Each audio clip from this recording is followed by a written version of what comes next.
Mesdames et messieurs, bonjour. Aujourd'hui, on va comparer l'iPhone 15 Pro de 2023 et l'iPhone 10 de 2017.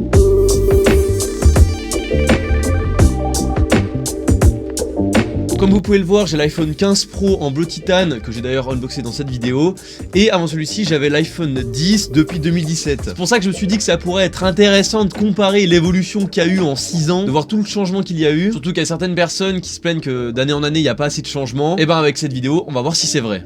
Commençons par l'écran. On a d'un côté un écran 5,8 pouces et de l'autre un écran 6,1 pouces pour des dimensions qui sont quasi similaires. Et ça c'est cool, on voit quand même qu'il y a moins de bordure sur l'iPhone 15 Pro. Au moins on a vu une évolution de ce côté-là. La définition de l'écran est légèrement meilleure sur l'iPhone 15 Pro, mais il n'y a pas de grosses améliorations en 6 ans. Le gros truc qui change c'est surtout le taux de rafraîchissement qui passe d'un 60 Hz à 120 adaptatif sur l'iPhone 15 Pro. Et on remarque clairement que c'est beaucoup plus fluide. Voilà, c'est beaucoup plus agréable à l'œil, c'est difficile de revenir sur l'ancien je trouve, et ça permet aussi d'avoir une fonctionnalité qui s'appelle l'Always On Display. Bon c'est sympa, ça permet d'avoir son écran toujours allumé, mais bon personnellement je l'active pas forcément. Évidemment on le voit au design, mais il y a l'introduction de la Dynamic Island qui au final change pas grand chose par rapport au quotidien, par rapport à un X. C'est franchement cool, mais je trouve qu'il n'y a pas assez d'applications qui l'exploitent. J'espère que ça va venir dans le futur, mais ouais c'est un peu sous-exploité cette feature. Autre changement majeur, c'est l'arrivée de l'USB-C. Avec le Pro ça permet un grand débit de transfert, mais avec le bon câble, attention, car tous les câbles USB-C ne sont pas les mêmes. Le bouton, ou plutôt le switch sonnerie silence du X est devenu du coup le bouton d'action, et encore c'est pas le cas sur le 15 tout court. C'est bien, tu peux paramétrer plein de trucs sur ce bouton, mais c'est pas non plus révolutionnaire quoi. En 6 ans aussi, il y a l'iPhone 15 Pro qui est quand même plus résistant, puisqu'on passe d'un indice de protection IP68 contre IP67 pour le X. J'avais fait le test de résistance à l'eau quand j'étais plus petit, et donc au final pour la question est-ce que l'iPhone X est waterproof?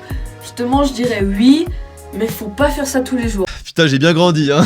Bref, je vais pas refaire le test pour l'iPhone 15 Pro, mais c'est quand même censé résister jusqu'à 6 mètres de profondeur pendant 30 minutes. Alors je pense que ça devrait aller normalement. Niveau puissance, sur le X il y avait la A11 Bionic, et ici on a la 17 Pro. Bon je vous mets un tableau comparatif pour vous rendre compte, mais en gros la 17 Pro est vraiment plus puissante. On pourrait se dire qu'avec une puce plus puissante on aurait peut-être moins de batterie vu que ça consomme plus. Et non, on tient généralement plus longtemps avec l'iPhone 15 Pro. Mais après en 6 ans c'est pas non plus un gain de malade mental sur la batterie. Le stockage de base a augmenté, on passe de 64 à 128 Go pour le même prix à la sortie, donc ça c'est cool. Maintenant on arrive à l'appareil photo. On passe de 2 capteurs 12 mégapixels contre 3 capteurs maintenant, un grand angle de 48 mégapixels, un ultra grand angle et un téléobjectif de 12. En gros pour ceux qui s'y connaissent pas en photo, plus t'as de mégapixels, plus la définition de ta photo est meilleure, en gros plus tu peux zoomer dedans. Donc on a quand même une petite amélioration de ce côté là, c'est pas mal. Pour l'enregistrement vidéo, concrètement il n'y a pas de grands changements, c'est surtout le côté logiciel qui a été amélioré, avec le mode action et le mode cinématique qui sont vraiment maintenant essentiels dans la production de mes vidéos. Là par exemple je filme à l'iPhone. On a encore la possibilité d'avoir une focale interchangeable grâce aux 48 mégapixels. La focale c'est le zoom on va dire. Pour la caméra avant cette fois, on a quand même une petite évolution puisqu'on passe de 7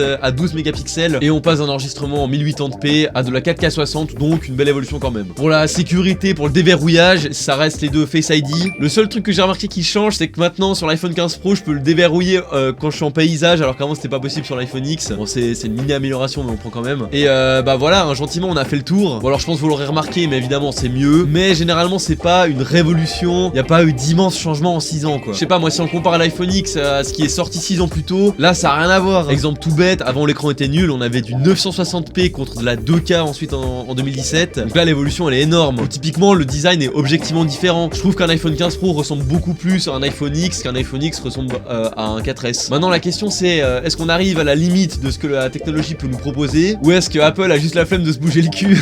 Bah écoutez, seul l'avenir nous le dira. Bref, on arrive à la fin de cette vidéo. N'hésite pas à mettre un like si tu n'es pas raciste. Et sur ce, je vous dis ciao ciao. Allez, 20 minutes pour tourner une vidéo qui en durera 4. Ça m'en fout.